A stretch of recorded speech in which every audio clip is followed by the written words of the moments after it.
This podcast is intended for mature audiences and could be triggering to some. Please use discretion when listening. I'm Tiffany Reese, and this is Something Was Wrong. You think you know me, you don't know me well at all. Think you know me, you don't know me well. There had been a rift in their relationship with my fiance. Shortly after we got engaged, they took me to dinner one night. And yes. Just the three after of you? we were engaged. Yep. Okay. And I remember thinking, this is weird. So we meet for sushi, and I remember thinking, why is he not here? Why is he not here? He's now my fiance. We're a unit. Like, why is he not here? And my dad pretty much presented me with all these questions. He just said, we have questions, but we recognize that we're on the outside looking in. But let me present you with what the outside looks like so that you can fill in the pieces. And I'm like, fair enough. My dad said, this started off with promises of a piano. And I'm like, oh, dear Lord. Going, here's why. I don't have a Busendorfer piano sitting in my front room already. We've chosen to pay things this way. And it's a long-year plan. Like, why are you getting stuck up on some random dream he had that I don't think should happen anyway? And he's like, okay. Whoa, because I would start getting defensive. I'm used to having to explain away my parents' concerns. And so they're also like, okay, what about this wedding dress you were supposed to be flown to New York for, this friend of his? And I'm just like, oh my gosh, that was Kimmy's thing. She shouldn't have promised that because now they're in London. They can't help it. They can't fly me out to New York when they're not even there. And my mom's just like, head tilt, And I'm just like, will you guys chill the heck out? First of all, why didn't you invite him to this? But the way the conversation started was my mom came to me or asked me, hey, are you and I okay? Because I've always had a very close, very open relationship with my mom. And lately I had been distancing myself and she had sensed things were different. So at first she didn't want to get in the middle of it because she thought, well, my daughter's never planned a wedding before. She's probably busy. Sure. But over time she would notice there were a couple of major misunderstandings that I would look back and go, oh yeah, shoot, my bad. I realized that could have hurt my mom. And usually there's some junk to come up in the wedding planning process where people have to apologize for things. So my mom was like, hey, on this one day, were you mad at me? Were you upset? And I went, oh my gosh, Mom, I'm so sorry. No. And I would tell her exactly what happened. And she'd go, oh, I'm so sorry. And it was great. It was good. So I thought, okay, my guard came down as I thought, I'm so glad that you asked me to dinner to figure this out. Now I see why you didn't include him. This didn't have anything to do with him. Feels normal. But then it turned into, okay, can you answer some questions about him? We've got some pieces that are not getting put together. So I answered their questions, and I walked away going, okay, good, we got that cleared up. Why couldn't he have been there? When we met up with her, Greg and Rose, to have the first conversation about, did these things add up to you? The dinner that he wasn't invited to? The dinner he wasn't invited to, and he got upset. How dare you? Oh, Go yeah. to dinner with your own daughter. Up to that point, it probably wasn't a week go by that we didn't see him. And get texts. And then after that dinner, we didn't see him for weeks or hear from him. Which was scaring me because I thought, uh-oh, he's offended. Now how do we get close to him? How do we watch him? How do we stay within the vicinity, keep our ears open? Because now he's offended. And now he's pulling her into that offense a little bit. Because when I talked to her about it, I said, I'm really sorry, honey, but you're our daughter before you're his wife. And it's kind of our job to make sure that, this guy's a good guy. And she said, well, I can understand where, he said, if you take, a guy and you've hurt his ego like this, and she used, some of his words that he fed her. And I thought, uh-oh, he's pulling her away. Like I could feel her pulling away. And I thought, okay, now this has never, ever happened. I've never had that kind of distance with her. If I did, I wasn't aware of it. We've always been really close, always been able to talk. And we've had our normal mother-daughter stuff, but never have I felt her pull away. And I was feeling her start to pull away closer to the wedding. And it's understandable if he's upset with us. And we called him up. I arranged for him to come over while I watched his dog and then called him to come home so that we could talk about what happened at the dinner. And again, he was very, at that right here in his room, everything we said was, oh yeah, no, I understand. Yep. So we're clear. Everybody's clear. We're just trying to protect Sarah. And We're not trying to accuse you of anything. Things don't line up. And we want to make sure they make sense. And if Sarah's good with him, then we're good with, oh, yeah, it's all good, all good. He left. It was not good. No, he did say in there, well, and he wouldn't look at him. He looked down and he said, well, a brother should go to a brother. And he says, you're not my brother. Like, you should have come to me. Why would we go and tip our hand to you? We want to go to her and see if these things make sense. Why would we tell you what we're skeptical about so that you could defend it? Because you're pretty darn good at it. But he did not understand us taking her aside. I said, once you get married, that would be different. We would go to you. But you're not married yet. Yeah, knowing she's ours before she's yours. Knowing what we know now, I know now why he was as mad as he was. He's being found out.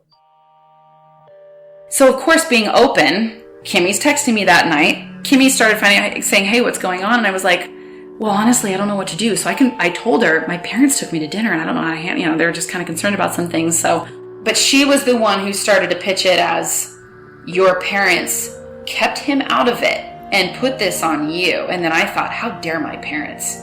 So now we've got this rift of, you guys mishandled this, and now you've broken his trust because he feels that he has, he drove up. Remember, he had driven out to answer questions. He had let himself get grilled at dinner. He had laid himself before them. It was the perfect storm. My parents went behind his back and didn't trust him enough to just ask him a few simple questions that had very simple answers. So obviously, none of the work he's put in means anything to them. When in reality, my dad's like, my dad, classic military, no, honestly, it doesn't. You're still my daughter and I owe him nothing. That was my dad's response, which is, amen, 100%. But in the moment, I love this man. I'm about to commit my life to him and I want my parents to respect him you're as all my about future to become, husband. Yeah, exactly. So I'm like, Dad, go straight to my future husband, not to me. But it's Kimmy planting these ideas saying, this isn't biblical, blah, blah, blah. There was just enough little grains of truth that I kind of threw it all in together. And my parents are the worst, kind of a downside of being over sheltered or protected or, something like that. So after that, of course, my mom, being a peacemaker, wanting to make everything right, was devastated. When I told her how hurt I was and how much it hurt him, absolutely destroyed my mom. And my mom knows that my dad can come across as a little bit authoritarian, a little bit militant. He's gotten so much softer and so much, more gentle over the years, but there's that little, that streak in him. And my mom wanted to make it right. And so she starts working her butt off. She's texting my fiance saying, I am so sorry. Please come over. Please come over.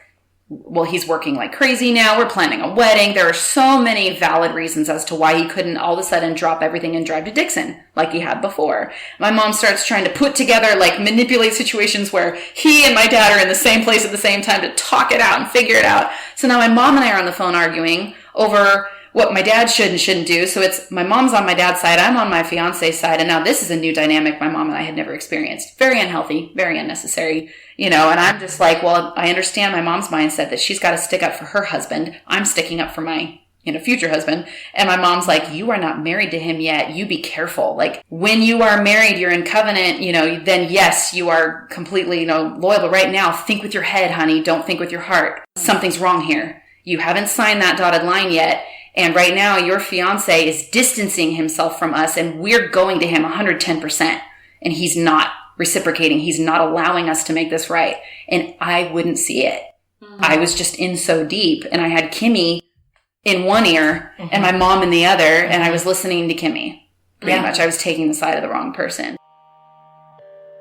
Did you ever talk to Kimmy or Brian on the phone? They either Skyped, I think they Skyped him when they were in South Africa and had adopted this little girl that they took my middle name, which is and put it in her American name that they gave her because they had so much respect for me. And I remember thinking, whoa, too fast, too soon. And you've known them how long? I had known them for a few months. But they said, if our, friend has fallen in love with you and you're the person he's chosen, you must be something amazing. And we want our little girl to grow up to be someone like you.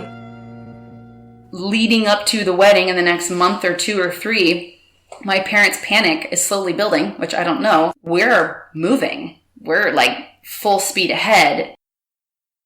We didn't catch an actual lie until her shower. And she was opening gifts, and one of her aunts said something about where they would live, and she said maybe eventually Texas because he hates California. And I thought, hates California? I remember that interview at the beginning. I said, where do you picture yourself living? And that was just a simple question. That didn't mean I want you to live here, there, or wherever. I just wanted to know where they might end up living. And he had said, oh, I love California. That's where the tech world is. That's where I'm here to stay. And why he didn't want to be in Texas or anywhere else where he had been from or where his family was from.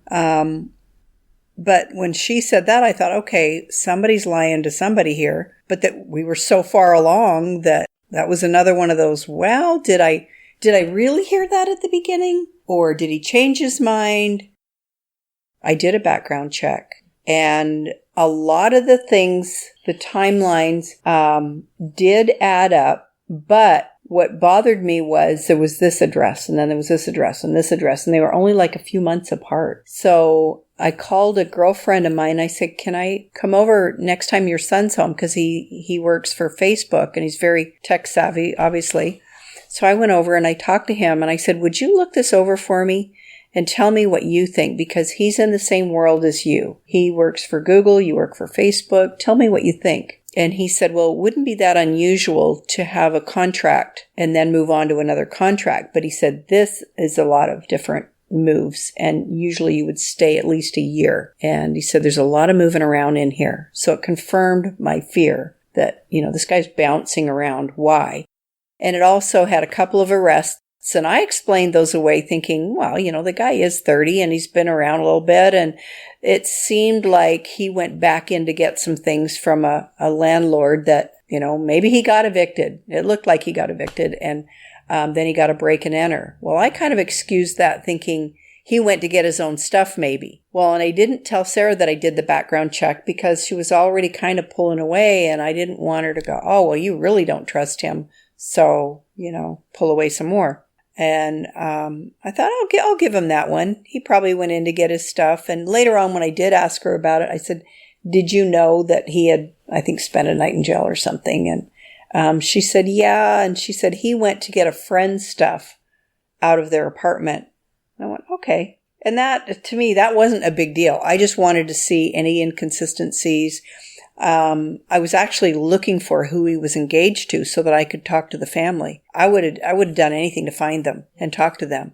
But he had said that he sold his business and he got rid of everything at one point because his mother had cancer. So he went back home. And I thought, wow, none of that was in there. Yeah, none of that. There was no cancer in there. And when she went back, she never heard of any cancer at all. The friend of his out in, I think either Virginia or North Carolina, was going to officiate our wedding. And here we're 2 weeks out, and my fiance chooses to call him. We're in the car just to check up and be like, hey, we haven't talked to you in a while. Like, you think we should maybe compare notes and get this thing put together? And I could hear the panic in his friend's voice on the other end, and I went, uh-oh, something's wrong. And the guy goes, oh, wait, are you serious? I didn't know, when is the wedding? And I start hyperventilating, going, oh my gosh. And my fiance looks at me like, oh gosh, typical. And I went, no, something's very, very wrong here. Come to find out, there had been lines crossed where my fiance, apparently when he asked him to officiate, and he said, yeah, sure, man, never heard anything since, and just assumed without contacting us that we made other plans and found somebody else local to officiate. So not only did my fiance never follow up with him, he never followed up with us to confirm. Now we're 2 weeks out, and he's in a major transition with his church job out where he lives, and he's got kids and a wife, and he can't just drop everything and fly out to California, which I understand, but now we're left without an officiant. And I remember thinking, babe, this is a big deal. You sign up to officiate someone's wedding, you're going to freaking follow up, even if that person doesn't, say anything. And he just goes, he had reasons and explanations kind of, and I just thought, wow, you're really gracious toward your friend. Mm-hmm. That's the way I read it. Right. And my parents, though, were the ones going, this is not normal. And that's when, major concerns were coming up for them, which I understood. But my mom was like, if you really are that close, or if you agree to officiate, if you are blah, blah, you find a way. And so they just couldn't like let this go, because my mom and I kept thinking, why are you driving this point home? I had reasons in my head for why his friends all over the place couldn't make it. Another big trigger or big indicator that things weren't right, and it kind of led me back to how I felt in the very beginning with all my skepticism and whatnot, was at wedding planning time and invitation time and guest list time, he didn't have anybody that was coming to his party. How coincidental. Nobody for wedding party even. At that time. And we're down at mailing out, past mailing out invitations and trying to figure out who's coming, who isn't. And nobody other than his direct family on his side of the aisle was coming to the wedding. She wanted to kind of cut the list. Down, yeah. And I was telling her, you know what, he shouldn't even care. You know, it's really kind of your wedding, and he should be just grateful that he's marrying you. And so what? How many guys really care about the numbers? She felt sorry for him. Who was supposed to stand next to him at the wedding? His brother. Yeah. But when the officiant dropped out 2 weeks before, his brother is ordained, I believe, and he is an elder in the church that he attends, where they live. And so he called his brother up and was like, I have no choice. Can you officiate? And his brother had to present it to the elder board. That's the way their church operates. And of course because you can't officiate a wedding without the approval and all that stuff. Has to be like, deemed biblically sound, union. And he got the approval and he was going to do it. So the plan was no one was going to stand next to my fiance because he was now our officiant. At the beginning, we used to laugh a lot, but well into our engagement, he made some kind of comment. We were in the car. He said he belly laughed, and I remember the feeling of surprise when he laughed. And then I remember noticing the surprise and going, why am I surprised that I just made my fiance laugh that hard? I make people laugh all the time. He'd be like, babe, that was a good one. That was funny. He'd be like, you have your moments, like a while ago, like back at the beginning, when we first met, you had some zingers. Like, you really make me laugh. And I'd be like, oh yeah. And inside I'm kind of hurt, but I don't want to take it personally because I don't want to be a baby. But I'd be like, what, you don't think I'm funny now? Kind of putting up this protective front. And he'd be like, I mean, you have your moments. Yeah. So then I'd subtly start to think, I guess I didn't have as much to offer as I thought I did. But, he did tell me all the time, well, you grew up with people, praising your fearfully and wonderfully made self. That phrase got repeated so many times. And I'd be like, my name does mean princess. And people often joked, the princess kind of thing. Man, I didn't realize what a high maintenance, but he's opening my eyes to the reality of I'm one of many and I don't actually know how the world works. But it was subtle. That did not start at the beginning. At the very beginning of our relationship, I was the best thing that ever happened to him. And this pattern started where I would ask him a question or something and I would kind of go, well, wait, what about, and he'd go, whoa, whoa, whoa, put his hands up and he'd be like, don't get all defensive. You're getting defensive. And I go, no. And I'd start to get frustrated, which is a natural reaction. But now I've been told that my frustration is defensive-ness. So now I don't know what to do with all these feelings because I don't think they're appropriate anymore. And he told me, he's like, babe, and there was a point where we're in our new house in the kitchen and I broke down crying because he said he leaned on the counter and he clasped his hands and he looked me in the eye and he had this real gentle look on his face of concern. And he looked me right in the eye and he goes, as your future husband, help me figure out how to help you through this thing that you do. Because there's going to come a day that you do it to people when we are in a group and I'm going to have to stop you and it is not appropriate. And I was like, what do I do? Because apparently I do this thing where I tend to steamroll the other person, where if we're in a conversation and we maybe have two different perspectives on something, I will wear that other person down until they acquiesce or until they acknowledge why I feel the way I feel. Patently false. Thank you. I mean, I've been friends with you for 10 years, but what do I know? If I feel unheard or if I feel like my opinion is thrown out the window, I will get frustrated because I'm like, I have reasons for feeling the way I feel. Would you just acknowledge it? I don't need you to agree. I just need you to respect me as a human and we can move on.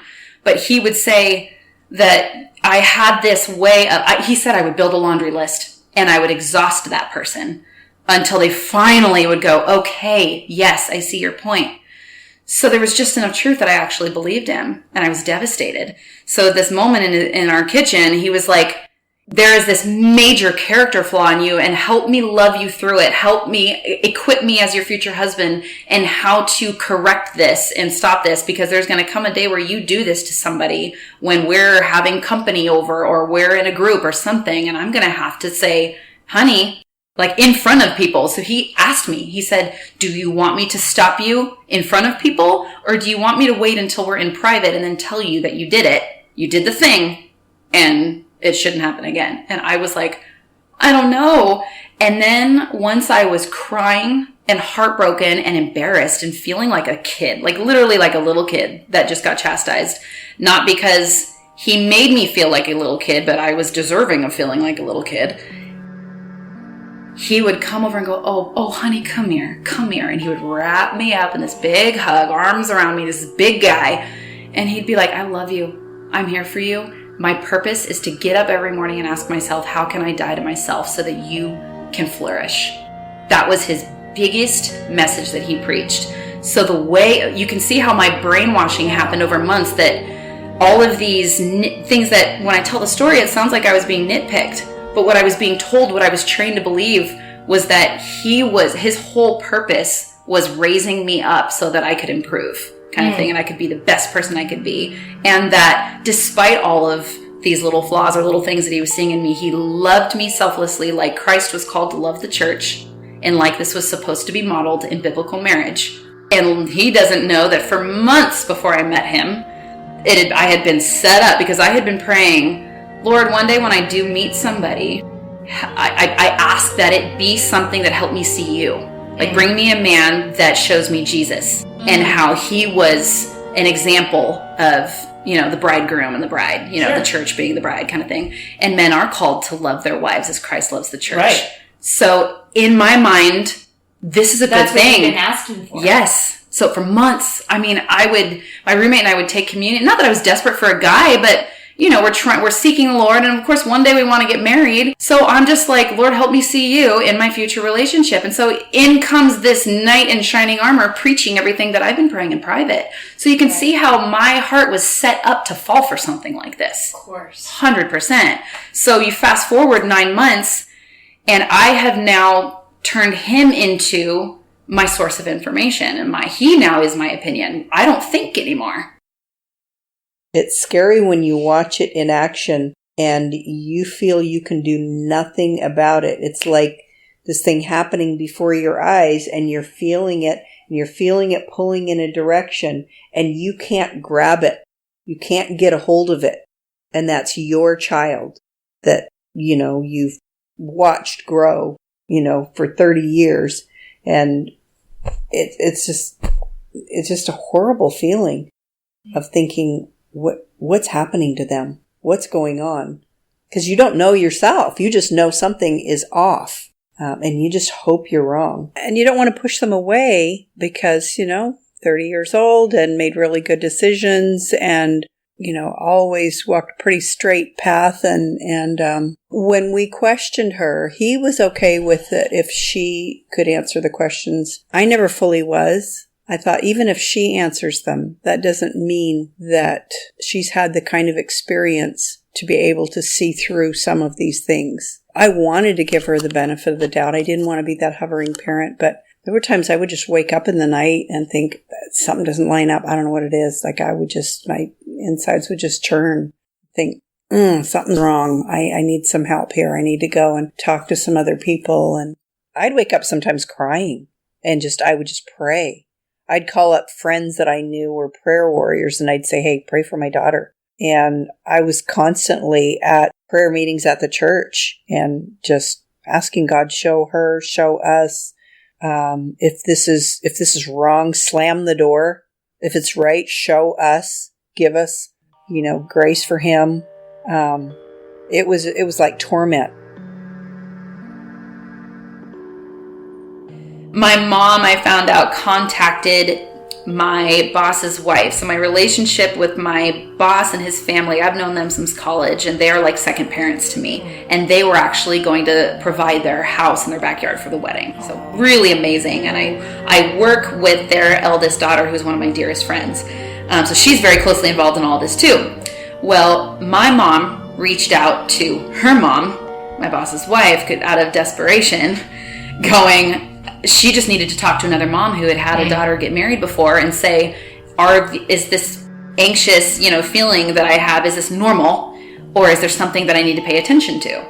So they went to breakfast on a Friday morning while I was at work, and the wife shows up, to the office where I work, and she's like, I'm about to get lunch with your mom. And I'm like, oh my gosh, are you kidding me? Something's wrong. My mom probably is dealing with pre-wedding. I'm her oldest child. She had a hard time when I went to college, so she's going through some emotional stuff, me getting married. And I'm just like, okay, go fix it. Have fun. And then she comes back, and I'm dying to hear what's going on, but I'm also working, so we're really busy. And then she pulls me into a back office, and she proceeds to say, basically, you don't mess with this woman. She is Mama Bear. She sits me down, and I've never been on the receiving end of her, like this version of her. And she points at me and she says, I am now concerned. And I'm like, uh-oh. And she said, I honestly thought that your mom just needed to be assured of the way that things go until I heard the things that she had to say.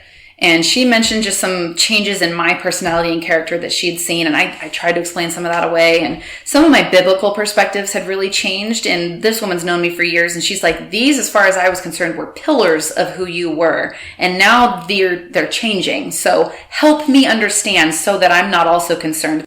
So things that I like, the way that God speaks to us in prayer and through the word, ways that I believed, he basically had me discounting all of it. Saying, nope, God does not, implant thoughts in your brain, even if it's scripture. It's through scripture that he speaks to you. Or he does not, basically miracles don't happen anymore. Things like that I'm like, why? With my eyeballs, I have seen someone get healed. I have been healed of things, so I just I'm not one of those extreme people, but I have experienced it. You can't discount what I have felt and seen. And he would say, well, I don't know what you're experiencing, babe, but that obviously wasn't, biblical. There are other, forces out there. There's good and evil poses as good. So what you might have experienced was maybe not God. And I'm just like, and he'd be like, devil's a good liar. My boss's wife was sitting me down saying, I know you. I know what makes you you, and I know why people love you. And I am seeing that those are the things that are changing. That is not something that should change in a healthy relationship. It should grow. It should flourish. It should be stronger. You should be given space to develop, and this is opposite of that. I was terrified. Because I thought, okay. And never did I think maybe this shouldn't happen. I just thought we have a long road of convincing. When I reached out to her boss's wife, who's extremely discerning, and we had breakfast together, and she just said, oh, no, something's wrong. Because I poured my heart out and I said, this happened. We talked to her, and I gave her, everything I knew, and she just said, oh no. She affirmed everything that was coming from my gut that said, flashing red light, something's wrong. And as she said, there is something wrong. I'm going to talk to her. When I did not know what to do, I finally thought, I'm going to talk to Emily. I don't like going to one kid about another kid or whatever, but I thought, this is different. This is her life. Emily, I remember right where she was. She was walking up the stairs, and she came in and she said, what's up? And I said, how do you feel about it? She goes, why? It's like I finally got on board, and I said, because here's what I'm feeling. And she said, if you feel that way, you need to go to her. You need to talk to her. And I said, well, I'm a little bit apprehensive because if she defends him and pulls away. And she said, you really need to go to her, Mom. And she said, the only reason I got on board at all was because when I talked to you guys made me feel like I was being judgmental. And so I got on board and I stuffed those feelings. But she said, I still feel the same way. I said, you do? She said, yeah, I still feel, something's not right. I remember that very vividly. I was walking up the stairs. I was probably 4 steps up. I was holding onto the railing, and Mom was sitting at the kitchen table, and she said, what do you think of now? Kind of like she was checking in, like she does that in the beginning of all of my brother and sister's relationships. I remember thinking when she asked me that, it's a little late in the game. Like, I responded with, what do you mean? She goes, well, now that time has passed and you know him a lot better, do you still approve of him? And my thought was, does it matter? Like, I was so thrown by this line of questioning. And I said, Mom, what are you talking about? What are you getting at? What do you mean, do I approve of him? Like, what? And I regret now, but I was a little bit rude and feisty at the time because I had somewhere to be, and I was going upstairs for a reason. I was probably getting ready to go to work or something. And she's like, I want to know if how he's been acting lately, if you still approve of him. And I said, I mean, I guess I'm not his biggest fan. I'm not really sure how to answer that. And I said, are you having an issue? Do you not approve of him anymore? Are you having a problem? And she said, yeah, she's having a problem. She doesn't approve of him anymore. And she said, I just feel like I am giving my daughter to a pack of wolves. And I said, well, what are you going to do? And she said, I don't know. She doesn't know if she should say anything. She genuinely doesn't know what to do. I'm trying to tell her. I said, Mom, I think you should tell her. Quite honestly, when she came to me a week before the big day and said, I just don't feel right, the first thing I thought of was, we can't stop this now. This train's way too far down the track. And we talked and finally decided we need to talk to Sara.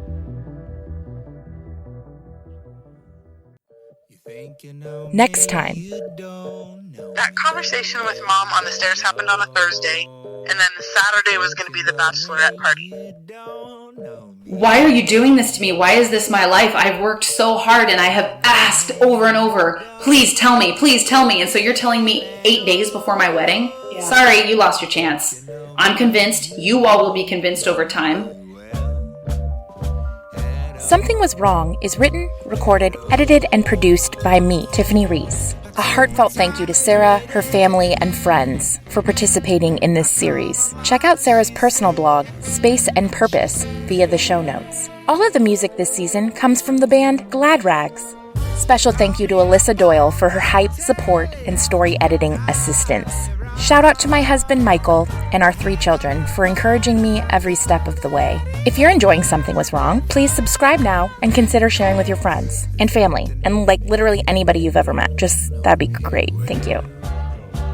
If you would like to share your story with us, you can now call us and leave a voicemail. You can remain anonymous or share your first name and location. Our number is 1-323-379-5678. This number will also be listed in the show notes. Your message might be shared on a future episode. Thank you. If you or someone you know is in an abusive relationship, please call the National Domestic Violence Hotline at 1-800-799-SAFE.